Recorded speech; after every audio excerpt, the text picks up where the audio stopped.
नमस्कार, स्वागत है आपका कृषि दर्शन में। आपके साथ मैं हूं अंजू सिंह। हाजिर हैं कृषि दर्शन के एक नए एपिसोड और नई जानकारियों के साथ। कृषि दर्शन आपका अपना कार्यक्रम है जिसके माध्यम से हम आप तक कृषि जगत में होने वाली तमाम गतिविधियों के बारे में जानकारी पहुंचाते हैं। तो आज के अंक में क्या विशेष है, सबसे पहले आपको ये बता दें। जी हां, आज हम आपकी मुलाकात करवाएंगे पशुपालन एवं डेयरी विभाग के सचिव अतुल चतुर्वेदी से, जिन्होंने बताया कि किस तरीके से सरकार प्रयासरत है कि हमारे पशुपालकों की आय 2022 तक दुगनी की जा सके। इस दिशा में कौन कौन से कदम उठाए जा रहे हैं, आइए देखते हैं इस पूरी बातचीत के अंश।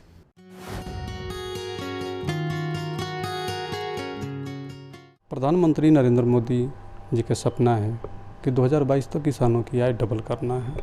और इस डबल आय में किसान के साथ साथ जो पशु पाल रहे हैं, पशुपालक भाई भी हैं, जो मछली पाल रहे हैं, मत्स्य पालक भाई भी हैं। और ये जो समय सीमा है बहुत कम रह गया है। और इसी बीच में जो कृषि मंत्रालय है उसका दो भागों में डिवीज़न कर दिया गया। एक कृषि मंत्रालय रह गया और दूसरा पशुपालन, डेयरी और मत्स्य पालन विभाग हो गया।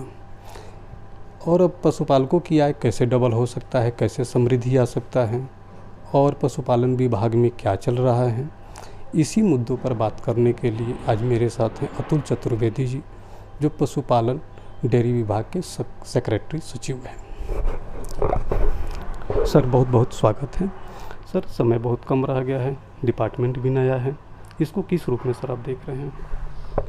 देखिए, जैसा कि आपको भी जानकारी होगी और देश में भी इसकी बातचीत हो रही है, प्रधानमंत्री जी ने भी इसके बारे में कहा है कि देश में किसानों की आय को दोगुनी करना है। और उस दोगुनी करने के लिए खाली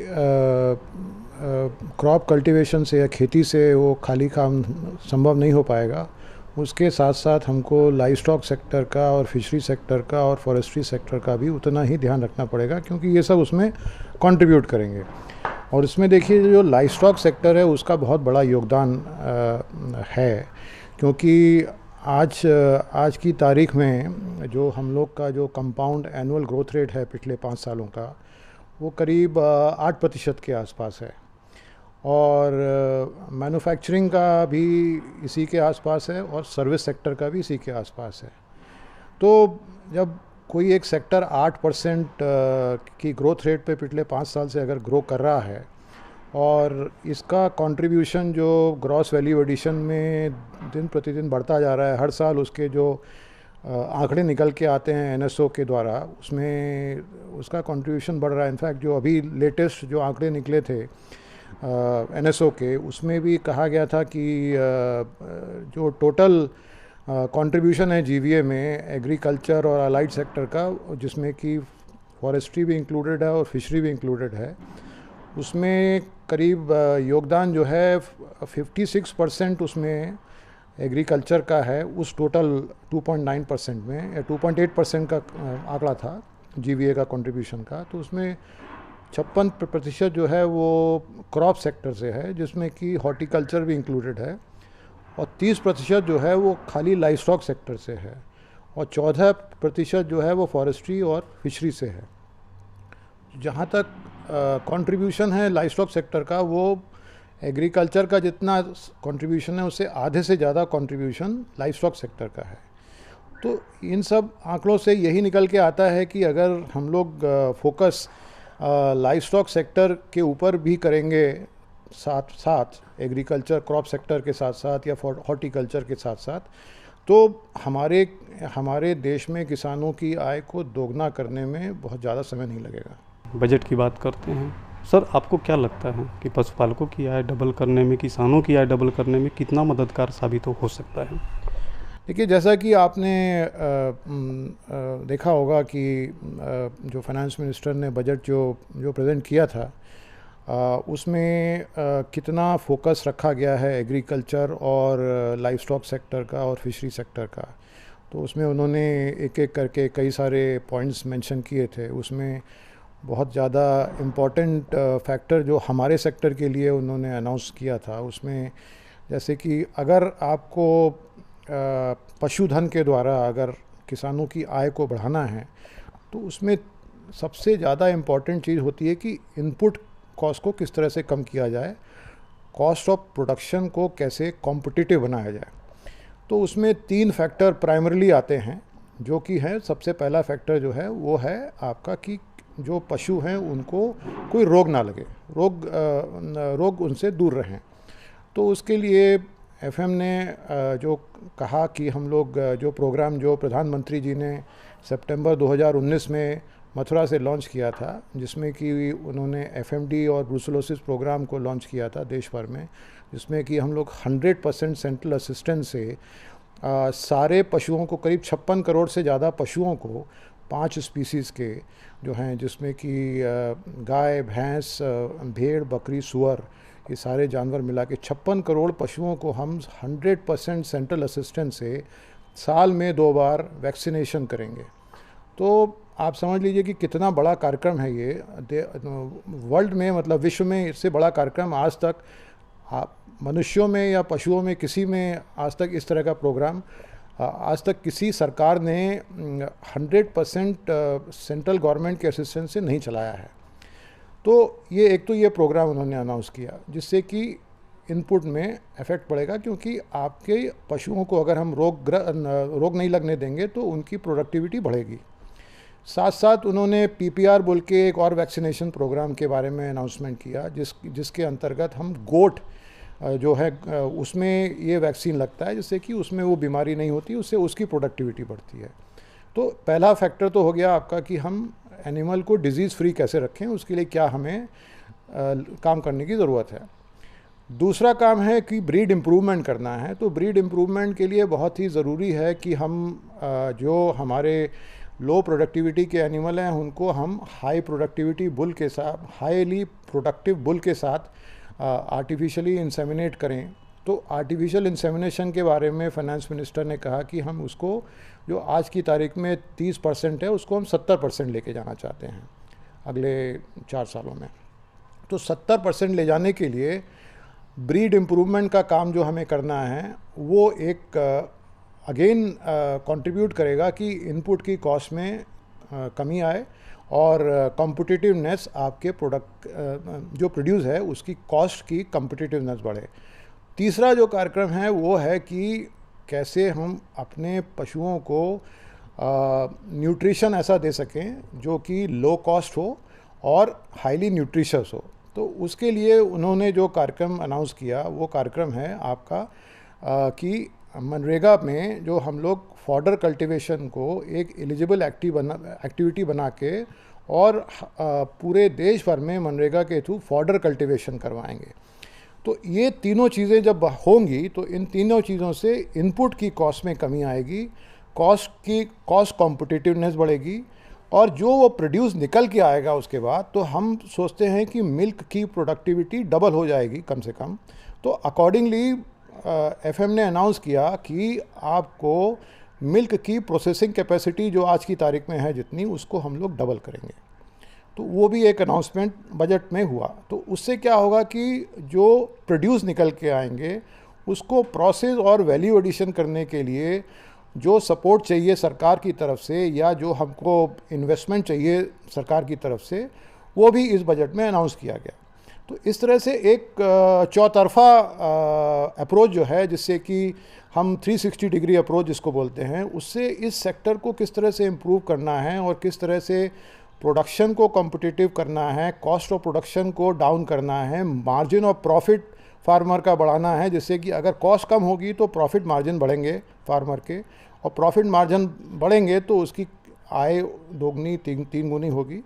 तो ये सब चीज़ें जो अप्रोच जो सरकार की है, ये सरकार ने इस सेक्टर को फोकस में लाने के लिए जो कार्यवाहियाँ करने की ज़रूरत है या जो अनाउंसमेंट करने की ज़रूरत है, जिसको कि अब हम इम्प्लीमेंटेशन हम लोग को करना है, वो सब एक तरह से फोकस में लेके आया जा चुका है।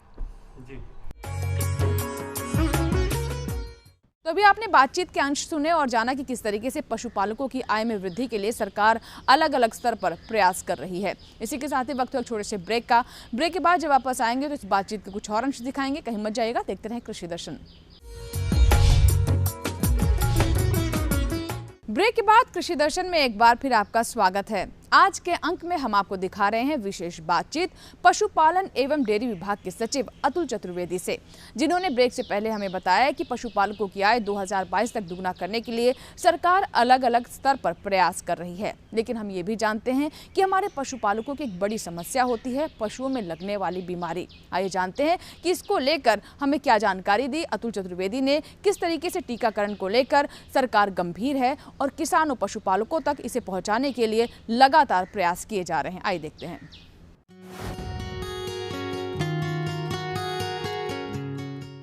सर, जैसा कि आपने बताया कि प्रधानमंत्री जी ने भी फोकस किए हैं एफएमडी के उन्मूलन के लिए, और वाकई में सर हमारे देश में 85% मार्जिनल फार्मर हैं, वो छोटे किसान हैं, छोटे लघु सीमांत किसान हैं, और वो जो छोटे पशु रखते हैं, कम संख्या में जो पशु रखते हैं, और उनमें अगर सर कोई बीमारी हो जाती है तो वाकई में बहुत बड़ा आर्थिक क्षति होता है।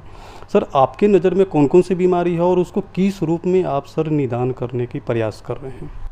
देखिए, आज की तारीख में चाहे ये देश हो या फिर हम लोग का एक वर्ल्ड का एनिमल हेल्थ का एक ऑर्गेनाइजेशन है जो कि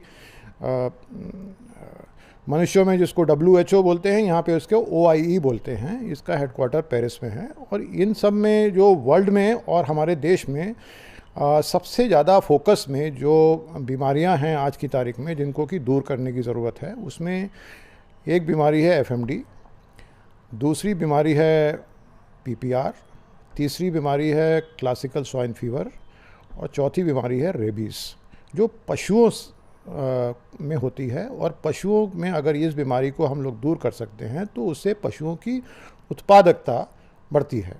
तो इन चारों बीमारियों में से 3 बीमारियां जो हैं आज हमारे फोकस में ऑलरेडी हैं, और इन तीनों बीमारियों का फोकस हमारे देश में हम लोग करने की कोशिश कर रहे हैं। इनफैक्ट हम लोगों का जो एस्टिमेटेड लॉस है एनुअली फार्मर्स का, वो FMD के द्वारा 20,000 करोड़ रुपया सालाना नुकसान होता है किसान को, जो कि हम दूर करने की कोशिश कर रहे हैं 2,000 करोड़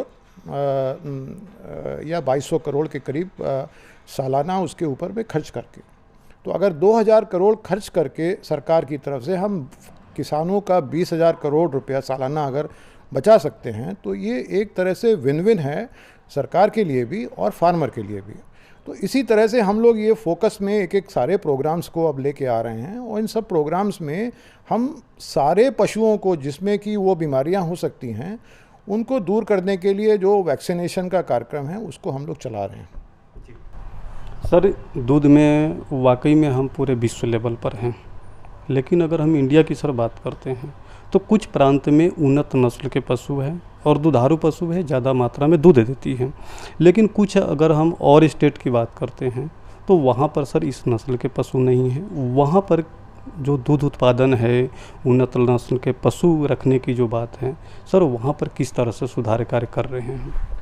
तो जैसा कि मैंने आपको पहले बताया कि हम लोग अगर प्रोडक्टिविटी को बढ़ाना चाहते हैं पशुओं की, जिससे कि किसानों को आय ज़्यादा हो उन पशुओं के द्वारा, तो उसके लिए 3 चीज़ों के ऊपर में ध्यान देने की ज़रूरत है। और इन तीनों चीज़ों के ऊपर जो कि हमने एक पहला बताया डिजीज़ फ्री करने के लिए, तो हम ये पूरा देश भर में उसके ऊपर अभियान जो चला रहे हैं, जिसमें कि FMD, ब्रूसेलोसिस और PPR और क्लासिकल स्वाइन फीवर, इन चारों बीमारियों के ऊपर में वैक्सीनेशन प्रोग्राम चला रहे हैं। वो तो पूरे देश भर में चला रहे हैं, जहाँ पे कम उत्पादकता है वहाँ भी चला रहे हैं, जहाँ ज़्यादा उत्पादकता है वहाँ भी चला रहे हैं।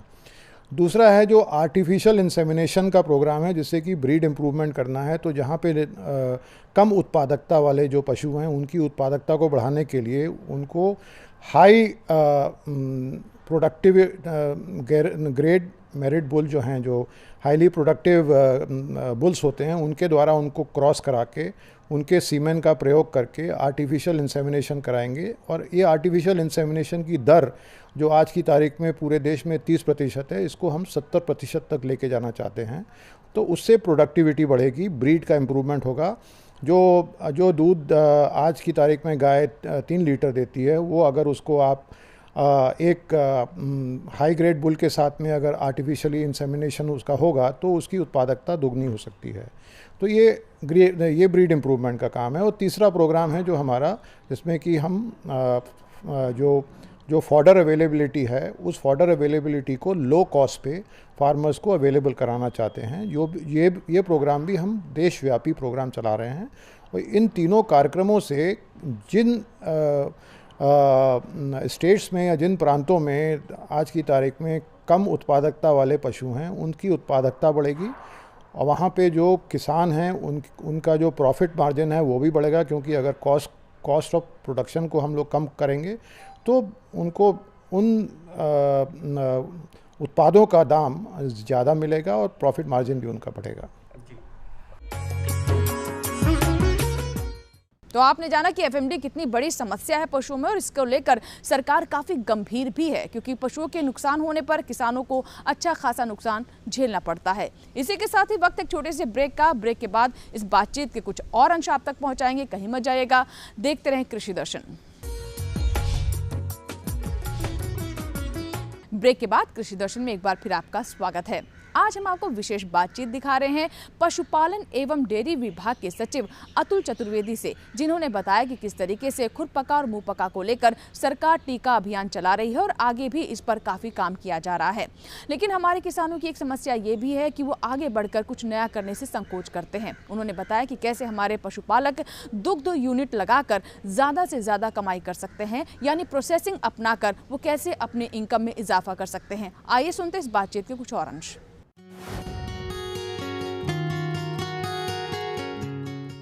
सर, जो दूध उत्पादक पशुपालक हैं और बड़े मात्रा में ज़्यादा मात्रा में दूध का उत्पादन कर रहे हैं, लेकिन कभी कभी सर ये देखा जाता है कि उनको खरीद करने के लिए मार्केट के लिए जो अवेलेबिलिटी है वो बहुत ही कम हो जाता है, या जो कंपनियां हैं वो बहुत ही कम पैसे में उनको दूध को खरीद करती हैं।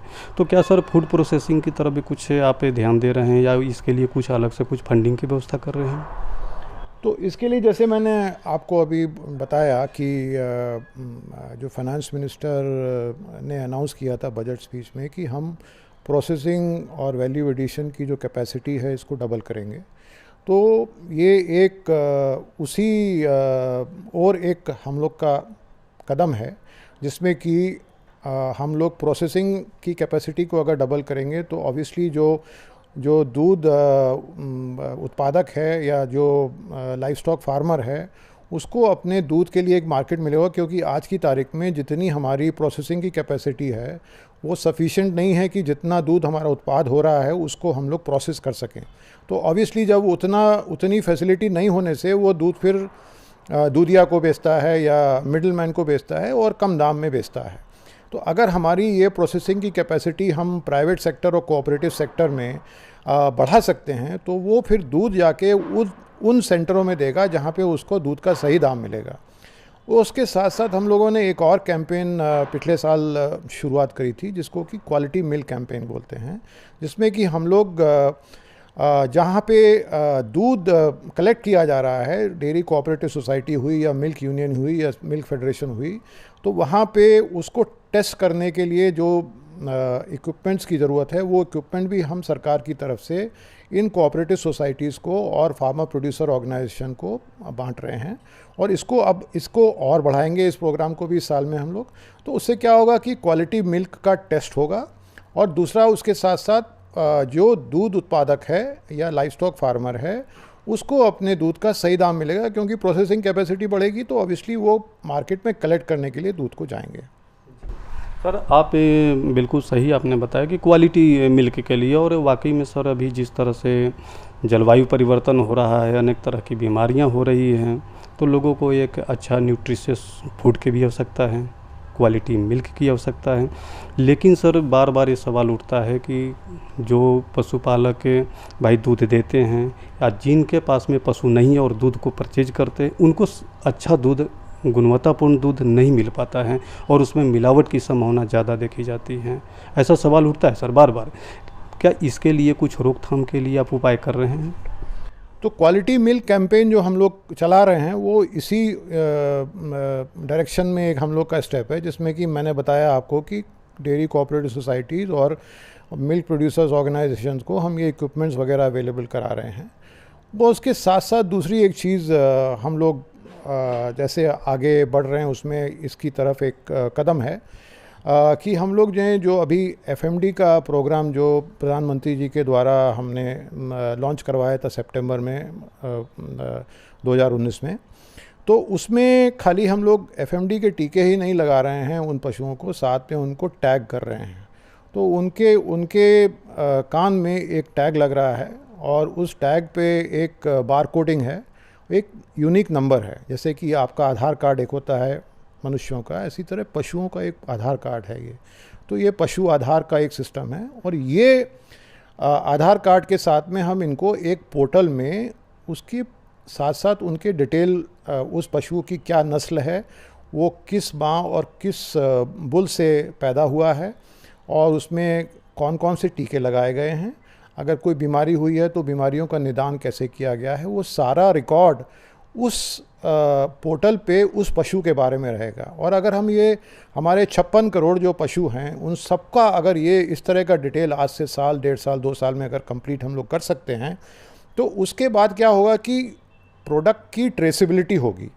तो अगर आपको बाज़ार में दूध का एक पैकेट मिलता है जो आप ख़रीदने जाते हैं, या एक बटर का आप पैकेट लेते हैं और उसके ऊपर लिखा होता है कि ये दूध जो है इस पशु के द्वारा प्रोड्यूस हुआ है और इस पशु का आधार नंबर ये है।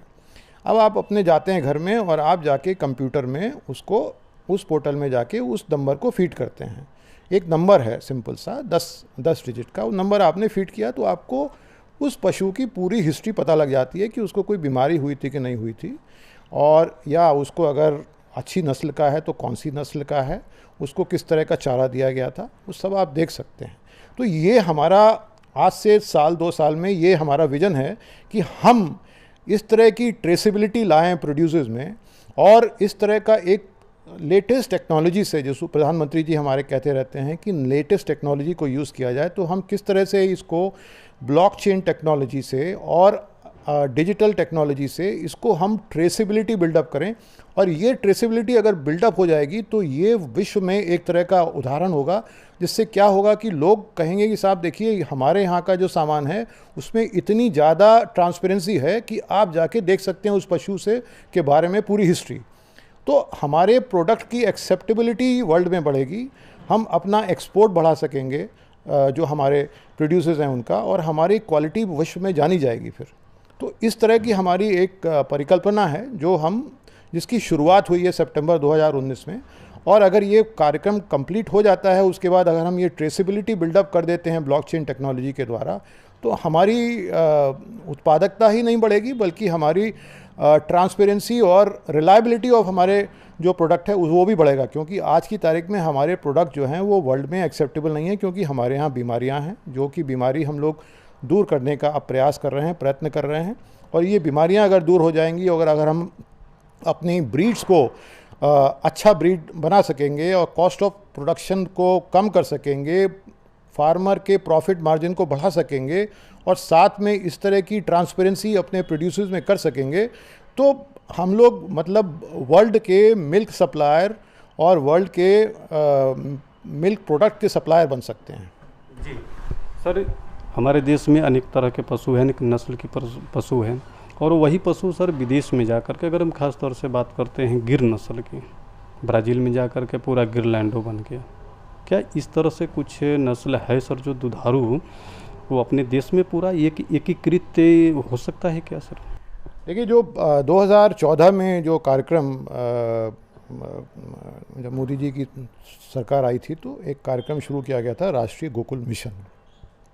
तो ये राष्ट्रीय गोकुल मिशन का जो कार्यक्रम लॉन्च हुआ था, उसमें यही परिकल्पना करी गई थी कि हम किस तरह से अपने इंडिजिनस ब्रीड्स को किस तरह से बढ़ाया जाए और उसको किस तरह से बढ़ावा दिया जाए। तो उसके लिए कई सारे राष्ट्रीय गोकुल मिशन के अंतर्गत कई सारे कार्यक्रम शुरू किए गए थे, और उसमें आर्टिफिशियल इंसेमिनेशन के बारे में कि इंडिजिनस जो हमारी ब्रीड्स हैं उनकी प्रोडक्टिविटी बढ़ाने के लिए उनको अच्छी नस्ल के अच्छी प्रोडक्टिविटी वाले उसी नस्ल के, जैसे अगर गिर है तो गिर की अच्छी नस्ल वाले जो पशु हैं उनके द्वारा उनको क्रॉस कराया जाए।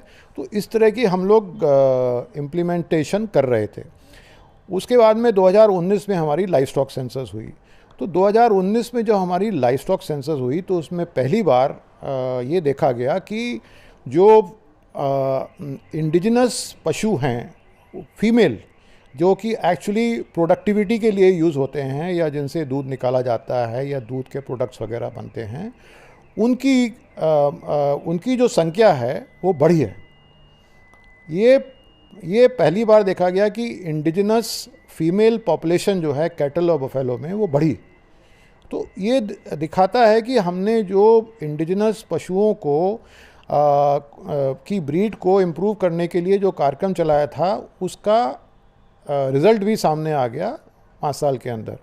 उससे कि पता लगता है तो the test of pudding is in the eating. So therefore आपको पता लगा कि साहब देखिए, हमने जो कार्यक्रम 2014 में चलाया था उससे हमारे को ये रिज़ल्ट आ रहे हैं। तो हम इंडिजिनस ब्रीड्स को इम्प्रूव करने के लिए जो कार्यक्रम चला रहे हैं उन सब में उसी की ओर ये कदम है, उसी को और हम लोग अब अपस्केल करने जा रहे हैं एज वी गो अलॉन्ग। अब जो हम अगले 5 सालों में और बढ़ाई करेंगे उसकी। बहुत बहुत धन्यवाद सर। तो अभी आपने जाना कि कैसे दूध का प्रसंस्करण कर हमारे किसान ज़्यादा से ज़्यादा लाभ कमा सकते हैं।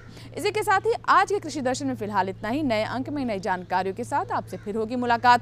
अगर कोई सुझाव आप हम तक पहुंचाना चाहते हैं तो आप हमें पत्र लिख सकते हैं। हमारा पता है कृषि दर्शन, कमरा नंबर 10, CPC, दूरदर्शन, खेलगांव, नई दिल्ली 110049। अगर आप चाहें तो हमें ईमेल भी कर सकते हैं। हमारा ईमेल पता है krishidarshan@gmail.com।